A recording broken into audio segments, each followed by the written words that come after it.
Hello everyone, once again welcome to the channel history with Himanshu. आज के इस video में हम अपना नेक्स्ट टॉपिक कवर करने वाले हैं जिसका नाम है द अलवर्स एंड नैनार्स इन तमिलनाडु। तो अलवर्स और नैनार्स कौन थे वो अब हम समझने वाले हैं। बेसिकली जैसे हमने पढ़ा था, एक विष्णु जी का सेक्ट होता था, एक शिवा सेक्ट होता था, एक वैष्णवा सेक्ट होता था। उसी प्रकार से अब अलवर्स और नैनार्स तमिलनाडु में डेवलप होना शुरू हो जाते हैं। जैसे जैसे भक्ति मूवमेंट वाइड स्प्रेड होने लग जाता है उसी प्रकार से अलग अलग एरियाज से, जैसे कि साउथ का तमिलनाडु हो गया, वहाँ से अलवर्स और नैनार्स नाम के कुछ नए ग्रुप बनने लग जाते हैं जो कि जो है इस भक्ति मूवमेंट को वाइड स्प्रेड करने में हेल्प करते हैं। तो अलवर्स और नैनार्स जो तमिलनाडु में आए, सबसे पहले अलवर्स कौन होते थे अब हम ये जानने वाले हैं। अलवर्स थे विष्णु जी के डेवोटीज़ जो कि विष्णु जी की पूजा करते थे, विष्णु जी को अपना लॉर्ड मानते थे। वो सब विष्णु जी के डेवोटी थे तो उनको अलवर्स कहा जाता था। नैनार्स जो शिव जी के डेवोटी थे उनको नैनार कहा जाता था। Both group chanting hymns in the praise of God. दोनों ग्रुप क्या करते थे, अपनी अपनी भगवान की प्रेज में जो है हायम्स चैंट करते थे, मतलब कि प्रेयर्स वगैरह गाते रहते थे, ठीक है। And travel from place to place. Once at the place they play deities and worship, then shrines and temples were made at that place। क्या होता था कि एक जगह से दूसरी जगह मूव करते रहते थे और भक्ति और जो है इनके हायम्स को चैंट करते रहते थे भगवान के, अपनी अपनी डाइटीज़ जो थी इनकी, उनके बारे में प्रेज गाते हुए, ठीक है, उनकी तारीफ़ करते हुए, उनके बारे में भजन भूजन गाते हुए ये एक जगह से दूसरी जगह मूव करते थे। इसी समय पर जहाँ पर भी ये डाइटी को रख देते थे और वहाँ पर पूजा अर्चना करनी शुरू कर देते थे, उस जगह पर जब ये वहाँ से चले जाते थे तो उस जगह पर जो वहाँ का लोकल राजा महाराजा हुआ करते थे तो वहाँ पर टेम्पल बनवा दिया करते थे ताकि ये एक होली श्राइन या एक होली प्लेस बन जाए। नेक्स्ट है एटीट्यूड टूवर्ड्स कास्ट। इनका क्या कैसा मतलब कास्ट सिस्टम के प्रति इनका कैसा नज़रिया था, मतलब क्या मानते थे ये कास्ट सिस्टम को अलवर्स और Nayanars. Historians suggest that Alvars and Nainars initiated a movement of protest against caste system। Historians ऐसा कहते हैं कि अलवर और नैनार जो इन्होंने एक मूवमेंट चलाया, ठीक है, वो एक तरीके से कास्ट सिस्टम के अगेंस्ट ही ये मूवमेंट था। Because all the caste such as artist, Brahmin, cultivators, even untouchables also included in the tradition of bhakti. क्या होता है, ये इसीलिए कहा जाता है क्योंकि कास्ट सिस्टम को चैलेंज कर रहा था, क्योंकि इसमें ऑलमोस्ट सभी कास्ट के पीपल थे, आर्टिस्ट भी थे, ब्राह्मण थे, कल्टिवेटर्स मीन्स फार्मर थे, और अनटचेबल्स जिनको अछूत माना जाता था वो भी इसमें इंक्लूड हुआ करती थी जातियाँ। जबकि वैदिक ट्रेडिशन में ऐसा नहीं होता था। वैदिक ट्रेडिशन में केवल राजा महाराजा या उच्च जाति के लोग ही पार्टिसिपेट करते थे। बट जब से भक्ति ट्रेडिशन आया था तो उसमें अनटचेबल्स, लोकल आर्टिस्ट सभी जो है बहुत अच्छे से पार्टिसिपेट कर रहे थे। तो एक तरीके से सारी जो जातियाँ थी अलग अलग, वो सब इंटीग्रेट होकर काम कर रही थी। एक तरीके से एक जैसी इक्वालिटी की जो सोसाइटी है वो डेवलप हो रही थी।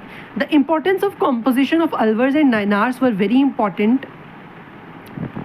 मतलब जो अलवर्स और नैनार्स ने कॉम्पोजिशन की है, कॉम्पोजिशन इन द सेंस कि उन्होंने जो बुक लिखी है जिसका नाम है नायलारा दिव्या प्रबंधम, इनकी बुक है, ठीक है, जिसको कि वेद की तरह इंपॉर्टेंट माना जाता है। ये अलवर्स और नैनार्स ने मिलकर लिखी है।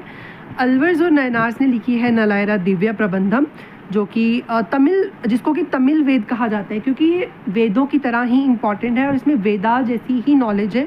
दैट्स वाई इसको तमिल वेद कहा जाता है और इस बुक का नाम है नायलारा दिव्या प्रबंधम। नेक्स्ट है वुमेन डेवोटीज़।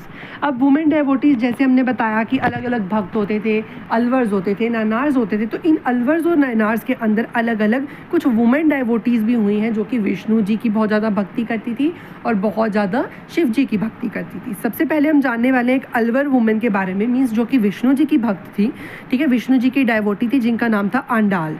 वो क्या करती थी, इनके बारे में हायम संग करती रहती थी, मीन्स इनकी प्रेज में भजन वगैरह गाया करती थी और इनको ही मतलब एक तरीके से ये पूरी इनकी तरफ ही डिवोट थी, ठीक है, डेवोटी थी इनकी। नेक्स्ट है नायलार, एक नायनार थी वुमेन जिसका नाम था कराइकल अमियार।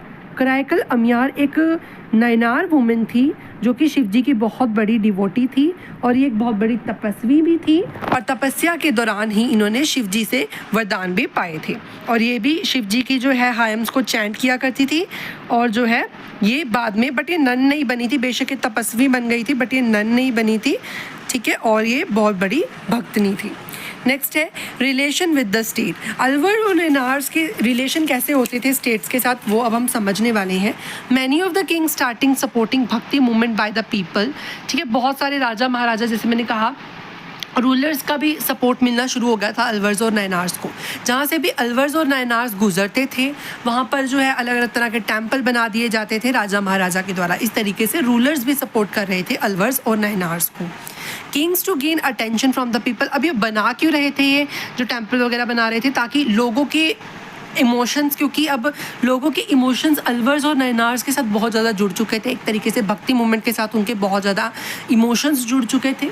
जब भी कोई भक्ति मूवमेंट के फेवर में काम करता था राजा महाराजा, जैसे कि उन्होंने टेम्पल बनवा दिया, तो जो है राजा महाराजा को पब्लिक का बहुत अच्छा सपोर्ट मिल जाता था, जिसकी वजह से पब्लिक की अटेंशन गेन करने के लिए जो है राजा महाराजा जो है टेम्पल्स बनवा दिया करते थे और इसी जगह को रिलीजियस प्लेस बना दिया जाता था जहाँ जहाँ से अलवर और नैनार गुजरते थे। Many king support Alwar and Nayanars in south, south के अंदर भी अलवर्स और नैनार्स को बहुत सारे राजा महाराजाओं ने सपोर्ट किया। मैनी चोला किंग गिव हिम सपोर्ट, बहुत सारे चोल साम्राज्य के जो राजा महाराजा थे उन्होंने सपोर्ट किया और जो बहुत सारे चोला राजा थे उन्होंने लैंड ग्रांट की, ठीक है, अलवर्स और नैनार्स को। वहाँ पे टेम्पल्स बनवाए, temple make by them present till now, जो टेम्पल्स अलवर्स और नैनार्स की याद में रूलर्स ने बनवाए वो आज भी प्रेजेंट है। सच एज चिदम्बरम नाम का एक टेम्पल है, थंजावर नाम का टेम्पल है, गंगई कोंडा चोलपुरम नाम का एक टेम्पल जो कि साउथ में सिचुएटेड है, जो कि चोला रूलर्स ने बनवाया था। Bronze statues of Shiva and Vishnu was also started making. इस समय में क्या होता था, राजा महाराजा शिवजी और विष्णु जी के स्टैचू बनवाकर शहरों के बीचों बीच लगवा दिया करते थे, जिससे उनकी और ज़्यादा जो है पॉपुलैरिटी बढ़ जाती थी राजा महाराजा की। Kings also introduce to compile hymns of god and goddesses, राजा महाराजा खुद भी जो है हायम्स लिखा करते थे प्रेज में, ठीक है, और जो है बहुत ज़्यादा फेमस हो जाया करते थे। इस वीडियो में इतना ही, बाकी हम अपना नेक्स्ट वीडियो में कवर करेंगे, ठीक है। नेक्स्ट है वीराशैव ट्रेडिशन, ये भी एक ऐसा ही ट्रेडिशन था जो कि भक्ति मूवमेंट से एसोसिएटेड था, ये हम नेक्स्ट वीडियो में समझेंगे। Thank you so much for watching. अगर आपको हमारी वीडियो अच्छी लगी हो तो वीडियो को लाइक करें, चैनल को सब्सक्राइब करें। Thank you so much for watching.